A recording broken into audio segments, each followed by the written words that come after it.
Hi, class. Sorry I'm not here today. So I'm going to walk you through the work that you're going to do today. It's pretty simple. It's basically the stuff that you've been doing in this class the whole week, so you'll know how to do this. I really did think about like what can I give you that's going to help you be the most successful in terms of your academics as well as your academic behaviors. So I created work that I knew that you could do today. Um, so this is the entrance page into your work today. And look how it says play video above before following the steps below. I'm making that video right now. That's weird, huh? So this is going to explain to you like everything that you're doing. So the first thing you're going to do is answer the questions on slide 2. Then you're going to do the word of the day entry task on slide 3. And then you're going to work in the creative cycle for at least 40 minutes. And then you're going to put your best artwork on slide 5 and then answer the reflection questions in slide 6. So let's start with the first one. Answer the questions on slide 2. The sub will give you their name. You're going to put their name in there. It's a way of respect. It's a way of showing that you're listening and a way of showing that you know who's your sub that day. How do I expect you to behave today? I want you to be engaged in your work. I want you to be keeping yourself on mute. I want you to keep yourself out of the chat so that you're not disrupting other people.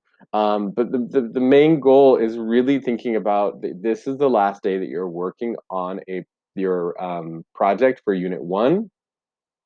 You will be using this towards Standard 2.1.6. So my main expectation for you today is to be working on your artworks. What do you need to do by the end of class today? You need to finish this project. You need to do the reflection and have everything turned in by the end of class today. So you need to finish your project and have everything turned in by the end of class today. I think I answered all 3 of those.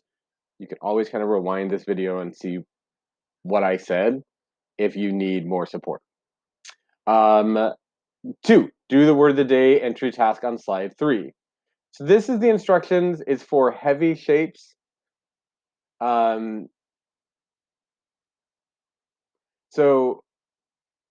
these are the same instructions that we see every day for our entry task. You're going to find the definition for heavy shapes in here.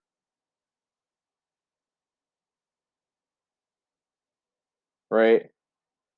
Then you're going to click on the box next to heavy shapes and click edit.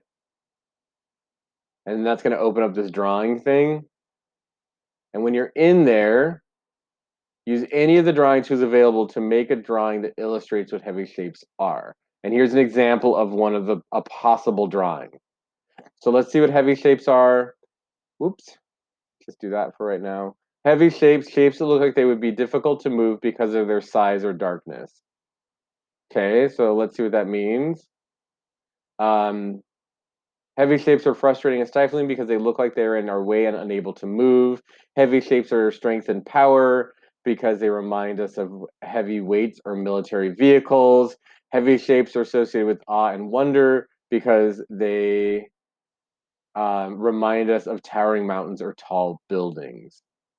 So that means that you could be drawing something that's in the way of something else. You could be doing heavy weights or military vehicles. You could be towering mountains or tall buildings.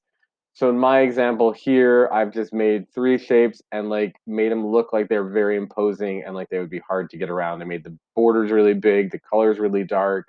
They're pretty big in comparison to the other shapes that are on this page because letters are shapes. And so they look heavy because of that. So that's what you're going to be doing for heavy shapes. So now we've done step 1, step 2. Step 3 is work in the creative cycle for at least 40 minutes. So at this point in the day, you should have like 60 minutes left of your day, maybe 70, maybe 80. You should have a lot of time left in your day after you've done these 2 things. So at this point, and I'm going to tell you this, like, and I told you this yesterday, you should be just done with your brainstorming sketches. If you didn't do those 2 things in this creative cycle, that's fine. You'll do them in the next one. You are creating, period. You can use Chrome Canvas, you can use Google Drawing, you can use Pixlr, you can do it on paper, you can use paint, you can use colored pencils, you can use crayons, you can use markers, whatever you want to use to create something for this unit. Now, I'm making this video for all three classes, and each one of you has a different topic, so that's why I'm not bringing up your topic. You should know what your topic is. If you do not know, ask. But you need to be creating something today. So I told you that yesterday, that we're done with our brainstorms, done with our sketches. If we didn't do it in this creative cycle, we'll work on it next cycle. That's fine. We're not focusing on it in remote learning, so that's fine. Just get to create so that you have something that you can turn in and work towards standard 2.1.6 with. So this is what you're going to be doing for more than half the class. You're going to be working on, you're in the creative cycle, you're going to be creating stuff. So you're going to be creating, you might create 1 or 2 works today. That's fine.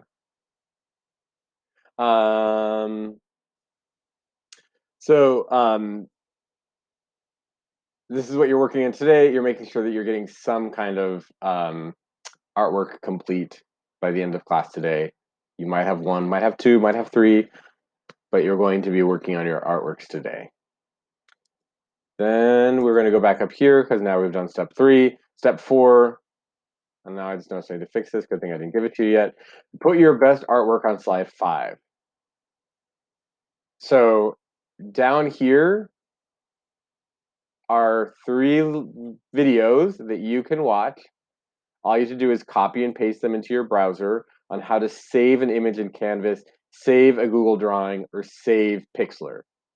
These will show you how to save that work so that you can put it into this slide. So if you're unsure about how to save your work, watch the video for whatever tool you were using and put it in that slide. If you're not sure what I mean by tool, go to our materials and techniques section in our Google Classroom, and that will kind of tell you how to use the different tools. So you're going to save whatever work you made and put it up here. Go to Insert, Image, Upload from Computer. It should be in your download folder wherever you saved it, and you'll be able to then put it here. And then if I look up here, so I've done that. I've put my best artwork on slide 5. By best artwork, I mean, if you've made 3, pick the one that you feel is the best. If you've made 1, that's the only one you get to put in there. And that's okay. We have many, many units to come. You'll be making many, many more artworks. So do not be too concerned if you were kind of slow moving this unit because you're a little confused by things. You will have another unit to work on this. And so you're putting your best artwork, whichever one is your best, into slide 5. And then it says, answer the reflection questions in slide 6. These are our unit final reflection questions. It's our final reflections of this unit. That's not true. You'll be doing a reflection on Monday as well. This is a reflection of your artwork, though, not on the unit. So this should say what? I'm glad that I did not send this to you guys yet because there were mistakes. What makes the artwork you chose a good piece of art in your opinion? So in your opinion, what makes the thing that you put in this slide a good artwork? It may not be, notice I was going to say beautiful, perfect, wonderful, gorgeous. It just says good.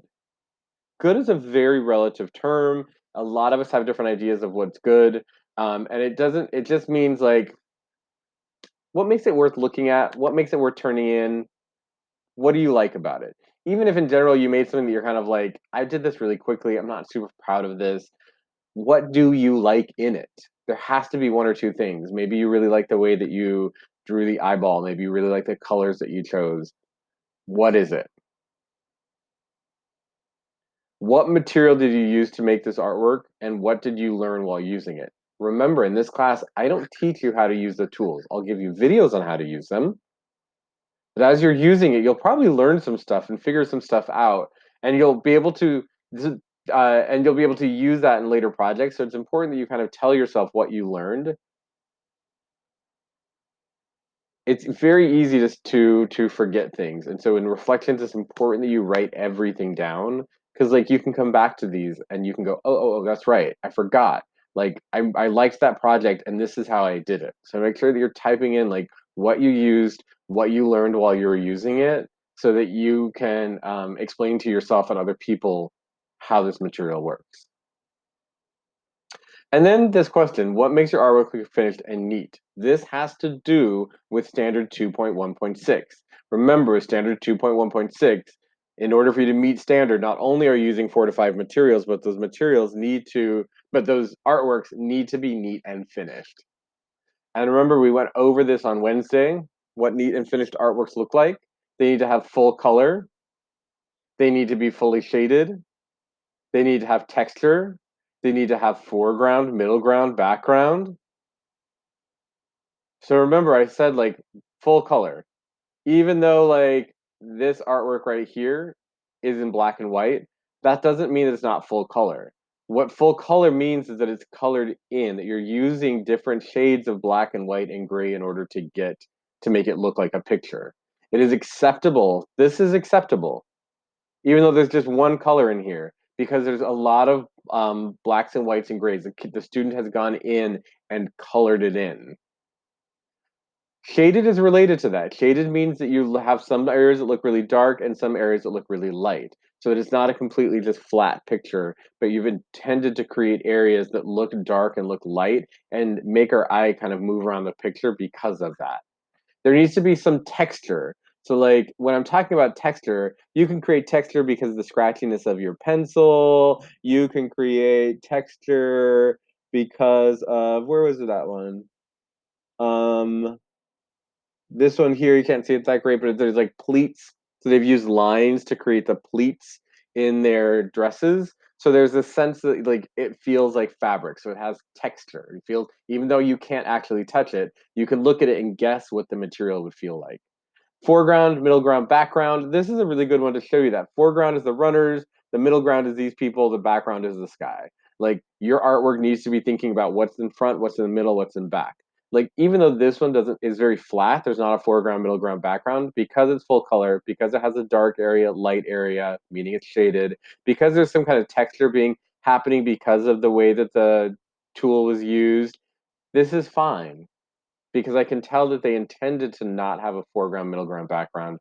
They wanted it to feel flat like this. So they included the other stuff so that they knew that they were making a finished artwork. So when you're answering this question, look at your artwork. Where's the color? Where's the texture? Where's the shading? What's in the foreground? What's in the middle ground? What's in the background? All of that needs to be explained in here. And I have taught for very many years now, and I know that you're going to be like, it's neat because because I have a good color. No, ma'am. You will get a one. You will get a one. I am not here to see if you made a finished artwork. You need to explain to me how that's a finished artwork to you. It sincerely, if you put in this answer, it's finished because I like it. One, maybe even a zero, depending on the artwork. You need to explain to me why to you this is a finished artwork. So this needs to be like 3, 4, 5 sentences. You need to explain your thinking.